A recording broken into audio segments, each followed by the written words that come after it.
Hey business owners, we know you know the importance of maximizing every dollar. With the Delta SkyMiles Reserve Business American Express card, you can make your expenses work just as hard as you. From afternoon coffee runs to stocking office supplies and even team dinners, you can earn miles on your business purchases. Plus, you can earn 125,000 bonus miles for a limited time through July 15th. The Delta SkyMiles Reserve Business Card. Check out the new card design at www.delta.com/Spotify Business. Minimum spending requirements and terms apply. Offer ends July 15th, 2026.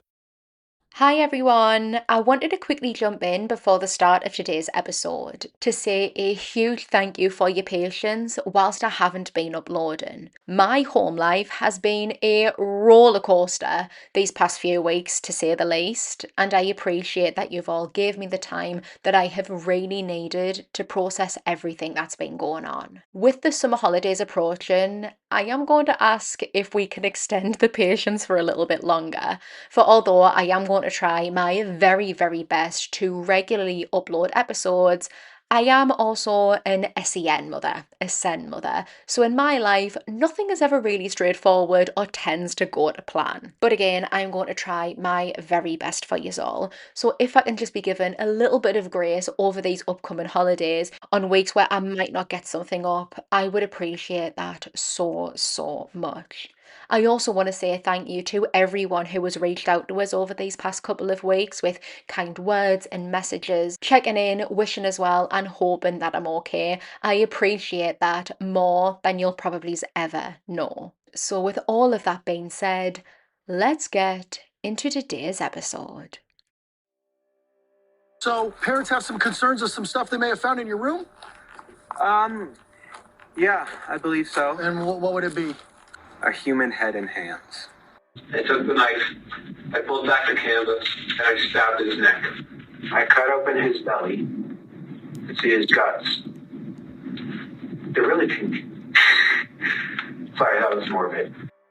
The clips that I have just played for you sums up just how much of a remorseless, terrifying, calculating killer the teen boy in this case is. It is absolutely unbelievable. We're going to delve straight into the episode today, discussing the horrific, senseless murder of Warren Barnes.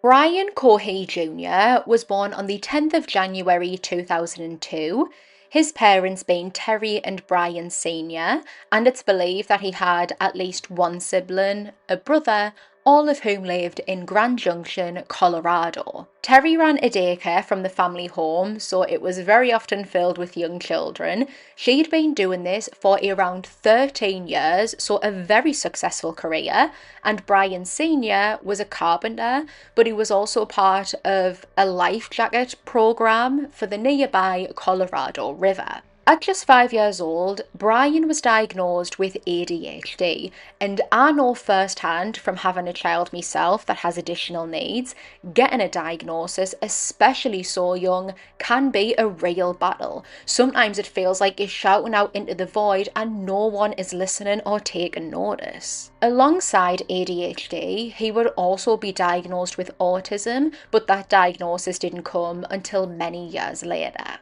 Growing up, he was described as troubled by his mother Terry. He had what appeared to her as a very strange fascination with the morbid and macabre, which she actually thought was going to manifest into a career within crime investigation. School friends would say that Brian had an edge to him. He was always saying things to get a reaction or to get a rise out of people. Honestly, he sounded like a bit of an attention seeker. His humour was very dark in nature, and very rarely were his jokes not centred around murder and violence, etc. Brian Cohey was one of these people who you either liked or you absolutely hated. There was no in between. He wasn't popular by any definition of the word, but he did have a group of friends. At school, he would be given the nickname Dahmer because of his fascination with serial killers, specifically Dahmer, Bundy, and the Zodiac. True crime is something that a lot of people have an interest in. That's why I'm sat here telling you about a case and why you're listening to it. For most people, they like to hear the why. Why did someone do this?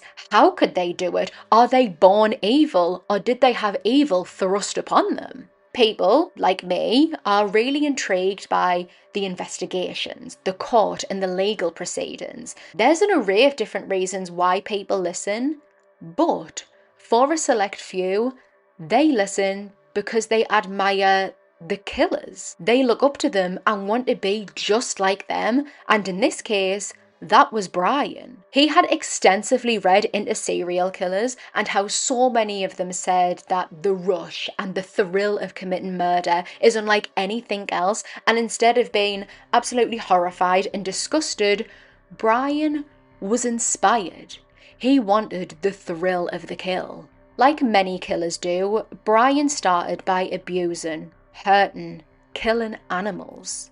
On one occasion, he killed a cat and then hid part of its remains inside of his bedroom for 3 days. But that wasn't enough for him.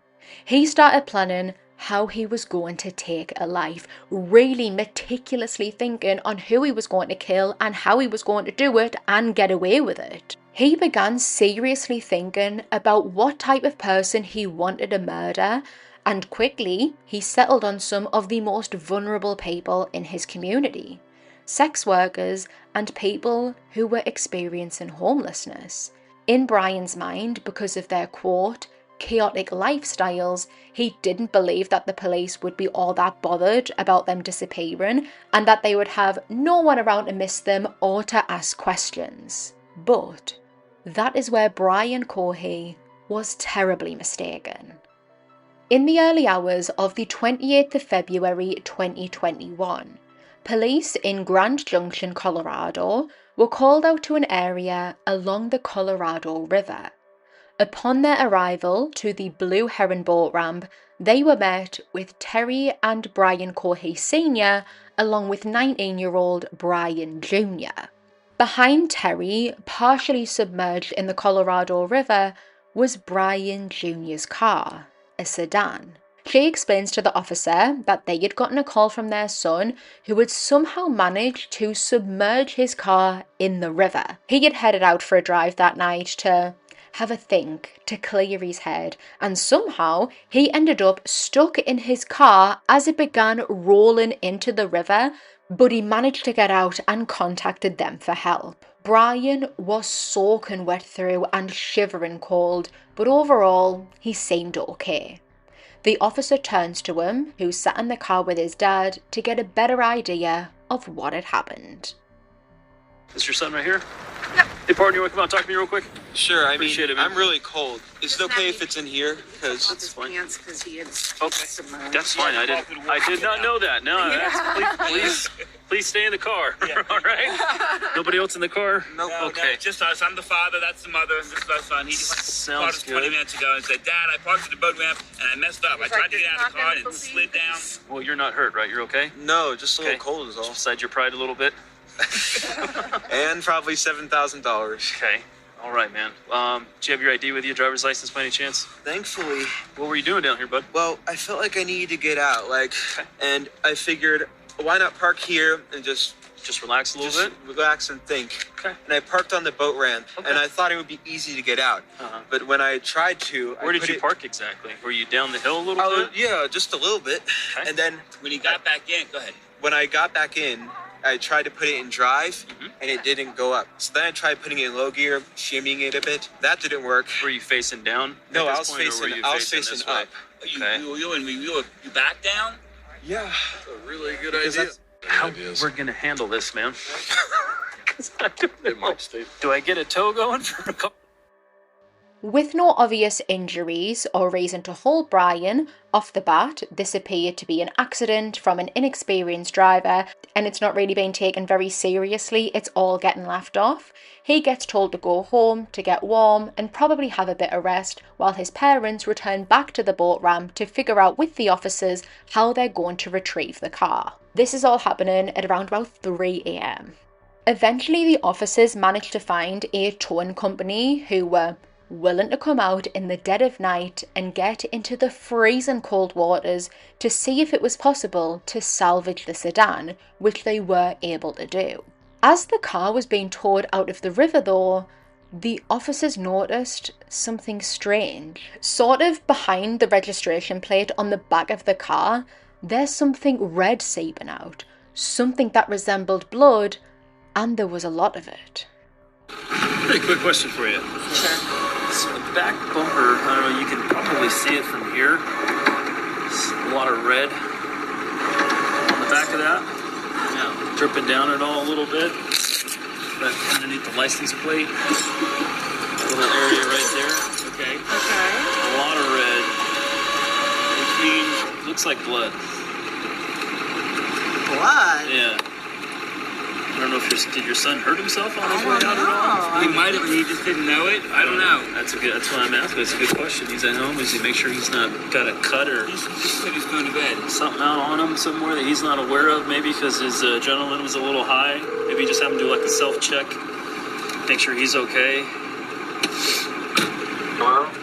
Brian, are you okay? They see blood on the back bumper of the vehicle. Really? Yeah, did you get hurt? No. Are you sure you don't have any injuries? No, I'm fine. There's blood on it? We're not sure. We're not sure. It's a red, something red underneath the license plate. Similar blood stain. Oh, no. All right. But you're not injured. You don't have any cuts? No, I don't know what would cause blood or whatever it is on the bumper. But you're not injured? No, I'm not injured. Okay. All right. I'll call you back. Ooh, it's cold. Is it good? My car good? No, Brian, they're trying to get it out. They got to rehook it and try it again. They're having trouble getting your car out, buddy. All right. We'll call you back. Call you back in a little bit. If I can turn the message on. Bye. I got to move my car. Despite this though, the car was given straight back to the Coheys, it being towed from the river and taken directly to their home. Those officers having absolutely no idea that this was merely the first piece of a case which would shake Colorado to its core.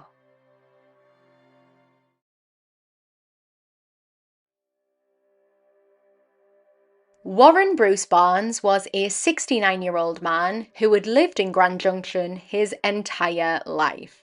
He came from a big family, having 8 brothers and a single sister. No exaggeration here, I had no idea that being a cowboy was actually a career. It's really a proper job. I just thought that it was a nickname for men in the South who ride horses with cowboy hats and the boots on. But Warren was a professional cowboy in the Brookcliff Mountains in his younger years. His responsibilities could have included looking after livestock within a ranch, providing care to the animals, maintaining the buildings, and of course, riding horses. It's a very physically demanding job, but Warren was never one who was scared of a bit hard work. Even in his late 60s, he would pick up odd jobs around Grand Junction, carrying boxes for shop owners or cleaning out car parks. Warren was a married man, father and grandfather, but he became separated from his family for some unknown reason. Unknown to anyone within Warren's life, he was experiencing homelessness. Often he would sleep under bridges, on benches, and only occasionally did he have enough money for a bed for the night, but he never complained. He never told anyone about his housing situation. Warren was like a fixture in Grand Junction and was someone that everyone really liked and respected. He was described as, quote, the kind of fellow we all should be. He would pick up odd jobs here and there, and he never missed a day of work. If he said he was going to be there, he would be there. He was a man of his word. Warren could often be found sat in a chair on the side of a local bridal shop, and he formed a lovely friendship with the shop owner. He would be sitting outside of the bridal shop all day long, flicking through a book, which resulted in him being nicknamed the Reading Man. He would sit there all day long, nosing his book, and didn't bother anyone. Warren wasn't a drug user, but he could occasionally be spotted drinking alcohol, but he never caused any trouble or any hassle anywhere. He wasn't a pick of bother. Everyone who had the pleasure of meeting and getting to know Warren would say that he had the biggest heart. On the 1st of March, police in Grand Junction would receive a worried phone call from the bridal shop owner, her reporting that she hadn't seen Warren in a couple of days. She had expected to see him that morning, sat outside, nosing a book, but he was nowhere to be seen. He did have a bit of work on at that moment in time, working for an agency called People Ready, but they were equally as concerned because he hadn't shown up for work, which was completely out of character for him. That morning, People Ready had received a phone call from a man asking if Warren was there.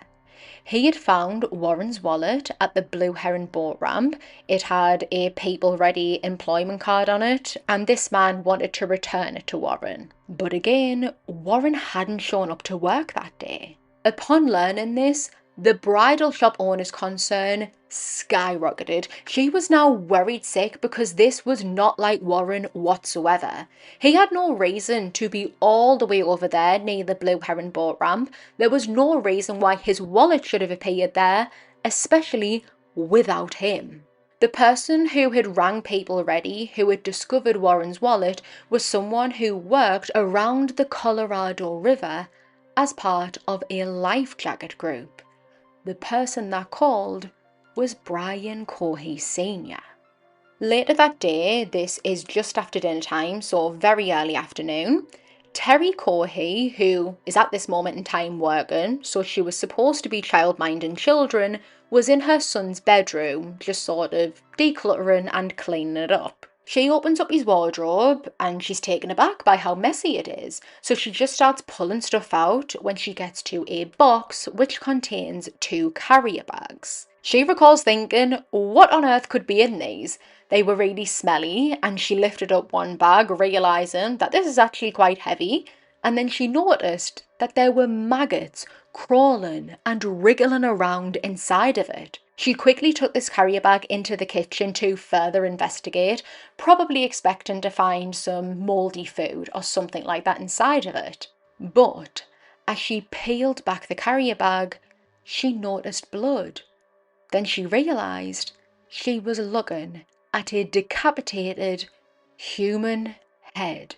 The first thing she does is cover the sink where the bag is laid with a towel and then rang her husband in a sheer state of panic, demanding he stop whatever he was doing and come home immediately. Whilst waiting for Brian Sr., she then starts ringing all the parents of the children who she is watching, saying that they need to be collected right now. At this time, Brian was at one of his friends' house, so his parents told him that he needed to come back home because his brother wanted the car or something like that. It was some sort of ruse, a lie, so that Brian didn't panic or click on that they had found something which might result in him trying to flee.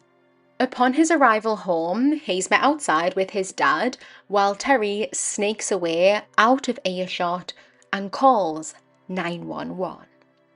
This is John. It's address emergency. Hi, there is an emergency. I found something in my son's closet wrapped in a plastic bag. Okay, what was it? I think it's a human head. It's a what? I think it's a human head. Why do you think it's that? Because it looks like it's all an ear. Is it bloody or does it like anything like that? Can you just come? Do I have to take a picture and send it to you? What's the address? Come? Is your son there now? He just pulled up. We wanted to make sure he was here before we called. How old is he? 19. He's had a little bit of a fascination with the morbid, but he was channeling it, I thought, into becoming a crime scene investigator, but not so much. Do you think he's going to be cooperative with us? I don't know. I don't think he'll be violent. Just came back from his friend's house. Does he have any weapons in his room, or do you guys have any in the house? I don't know. I think that he has a shotgun, but we can certainly remove it immediately before he gets in his room. He's out by the car now, so. Is the bag still in the closet? No, it's in my kitchen sink. And there's a secondary bag that I have not opened. It's currently covered with a towel. And there's a second bag? There's a second bag, though. I don't know what's in it. I didn't open it. I'm sorry. He took the second bag out of the closet? I took the second bag out of the closet and put it in the sink. Where's Brian now? I think he's still out front. And you're in the backyard now? I am, yes, because I don't want him to hear me. When the deputies arrive, they approach Brian and they're very open with him, saying that they're there because his parents are concerned about something that they had found, and Brian quickly, almost nonchalantly, responds with this. What's going on, man? Not much. Cooperate. I am going to cooperate. Okay, so parents have some concerns of some stuff they may have found in your room? Yeah, I believe so. And what would it be? A human head and hands. Do you have anything on you he's going to cut, poke, hurt, stick me anything without reaching for nothing? Don't reach for nothing. My phone and my wallet, that's okay. it. Well, I'm going to have you face that way. Put your hands on top of your head for me real quick. I just want to make sure you interlace your fingers for me real quick, all right? He is taken and put in the back of a police car while one of the deputies goes inside to investigate the horrifying, seemingly outlandish claims. Surely there wasn't a human head found in a teen boy's wardrobe and now is in the kitchen sink, but there was. How did it get there? At ZocDoc, we know being a healthy adult is like living in a video game. Every day has side quests, taxes, laundry, birthdays. And just when you're leveling up, you have to book a doctor. The insurance portal crashes. They put you on hold. Your doctor doesn't take your plan. Game over. We see you. So we made booking a doctor easy. Download ZocDoc. Search by specialty, insurance, and availability. Book instantly. No cheat codes required. Find a doctor you love with ZocDoc. It was the late evening of the 27th of February 2021. With a full moon looming in the dark sky above, Brian Cohey climbed into his sedan, going on the prowl for a victim, looking for someone to murder. This was one of many times that he had gone out in the middle of the night, hoping to find what he considered the right opportunity or the right person to kill, scouring out areas where homeless people and sex workers would often frequent. He drove around Grand Junction for hours upon end. He drove around for so long and for so much that he actually had to fill his car up partway through the drive. He was cruising along past a bridge under Highway 340 when he noticed something. Someone. There was a person sleeping, wrapped up in a bit of canvas underneath the bridge, and Brian decided this was the person he was going to kill. Wearing a blue jumpsuit as a call out to Michael Myers, Brian started gathering everything he had brought for exactly this, items that he kept in his car for the sole purpose of committing a murder. He pulled on not one, not two, but 3 pairs of gloves and a mask. Picking up a knife, he creeped over to the unsuspecting person, pulled back the canvas, and then stabbed them in the neck. This person was innocent, defenseless 69-year-old Warren Barnes. After being jolted awake, Warren cried out to Brian, asking him, "What are you doing?" repeatedly asking him why. As Brian continued to stab Warren, he made animalistic noises such as growling and repeatedly called Warren dirty and stinky. Warren Barnes had no opportunity to fight for his life. He was wrapped up in the canvas, which was his blanket for that night. Brian had attacked him completely out of nowhere and was laid on top of him. There was no way that Warren could have been able to fight his way out of that. 90 seconds after inflicting the first neck wound, Warren Barnes would be dead. Murdering him wasn't enough for Brian though. He went on to mutilate Warren's body, viciously stabbing his eyes and, quote, destroying them.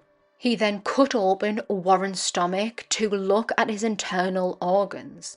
Brian then cut off both of Warren's hands and one of his arms from the elbow down, which he just started throwing about willy-nilly like it was nothing, like this was a game and not a real human person that he was doing all of these barbaric things to. Brian Cohey would then decapitate Warren Barnes, wrapping his head up in carrier bags, and drove him back to his home. But not before standing, taking pictures of Warren's body and of the crime scene. Cohey then made efforts to cover up what he had done. Some of the blood-soaked things he simply threw away, whilst his clothes, including the Michael Myers jumpsuit, he put in the wash, washing those things twice to ensure that all of the evidence was gone. He cleaned the knife as thoroughly as he could and then hid Warren's head inside of his wardrobe. Unsurprisingly, Brian wasn't able to roll over and go to sleep because his mind was hitting 90. He realised that he had a cut in one of his gloves, probably from the knife slipping in his hand as he was stabbing Warren, which isn't actually uncommon. Blood can be slippy. He started panicking that someone would come across Warren's remains underneath the bridge and that some of his own DNA could be on him, and that wouldn't do. Brian was planning on getting away with this. So he got back up out of bed, went back out to his car, drove to the bridge, loaded Warren's remains in his boot, and then made his way to the Blue Heron boat ramp. He reversed his car on the ramp so that his boot was close to the water because he didn't want to get any of his own fingerprints on Warren's body, so in order to get Warren's remains out of his boot and into the water, he kicked him. He used his feet to get Warren's remains into the Colorado River, where they began to float away. It was when Brian got back into his car and tried pulling off that he lost control of it and ended up sliding into the water too. He became trapped in the car and just managed to get out before calling his parents for help.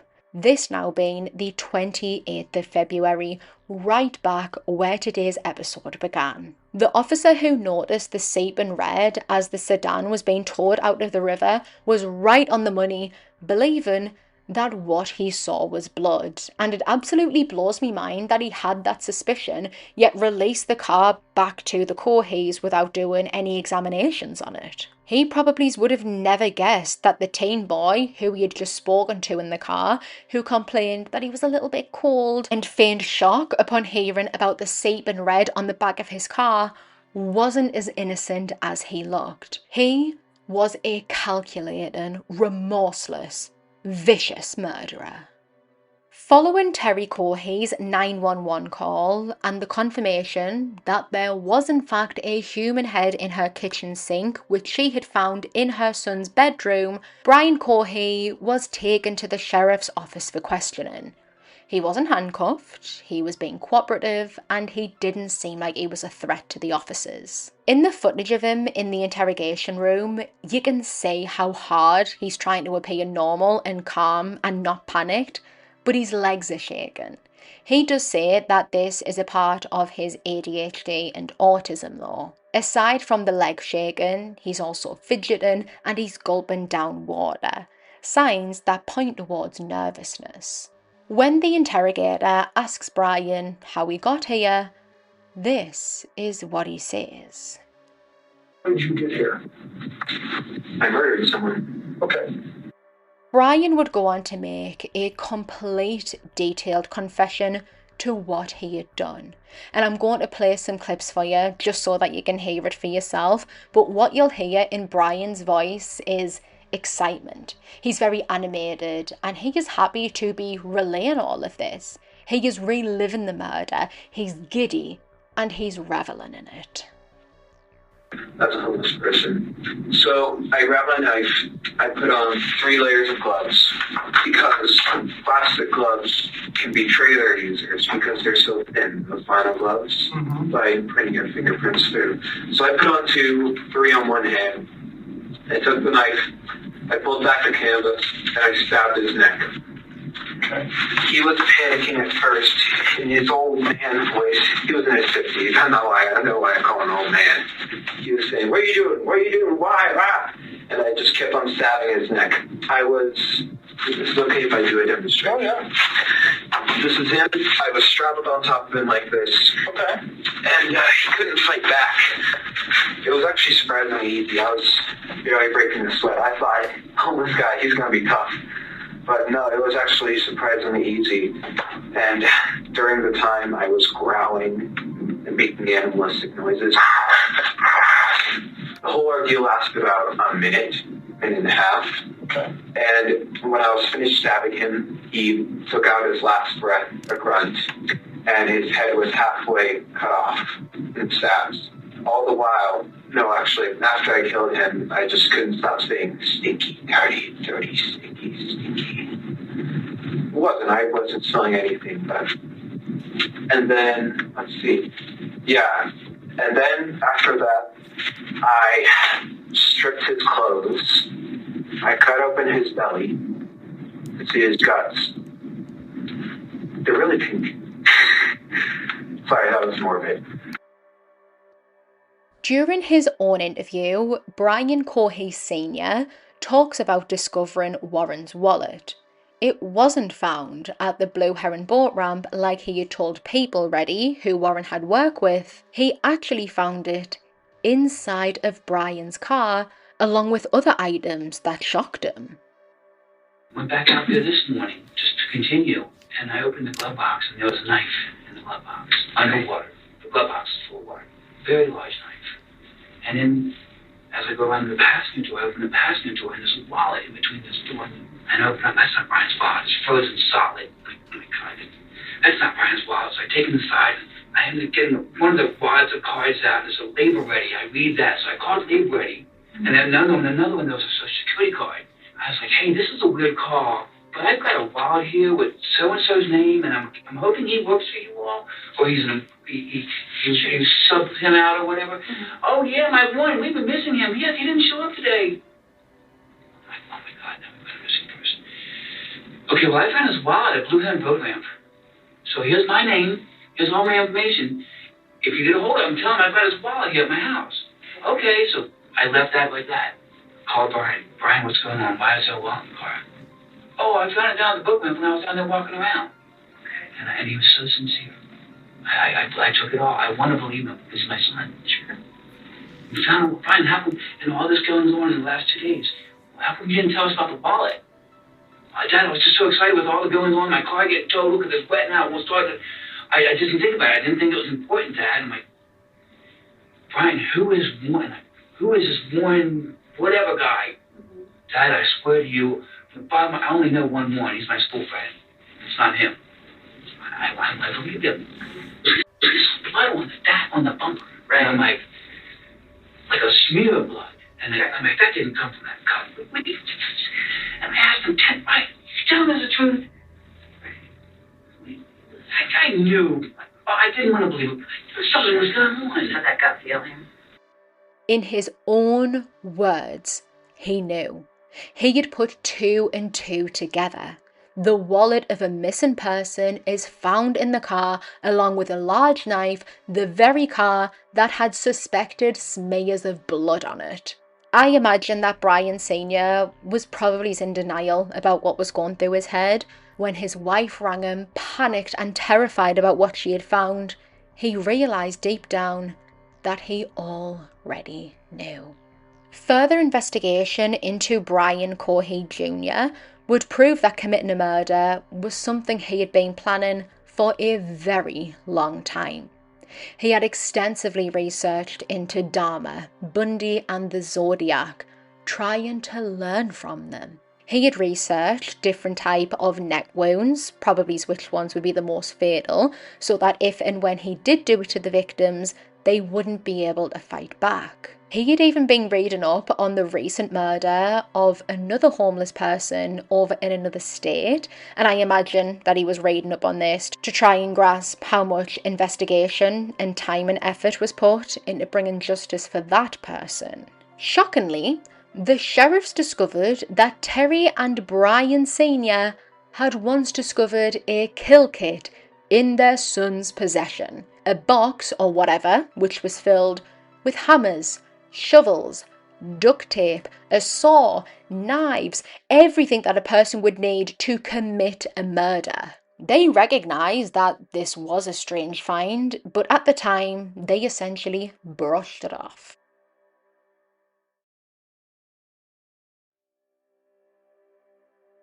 At just 19 years old, Brian Cohey would be charged with the murder of 69-year-old Warren Barnes. Before his trial, he attempted to plead not guilty by reason of insanity, despite during his multiple interviews him stating that he was sane. He didn't experience delusions or hallucinations, he had no alter egos, alter personalities, etc. He was completely sane.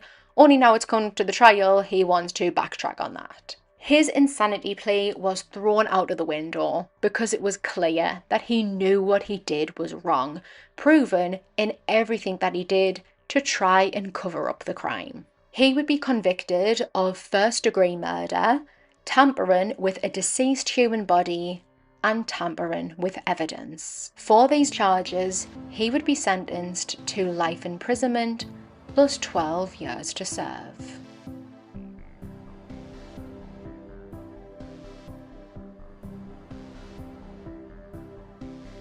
Thank you for joining me for today's episode. Don't forget to follow the podcast so that you never miss a new upload. You can find photos over on the Instagram at TrueCrimeCaitlyn. I appreciate you for being here, and I'll catch you all on the next one.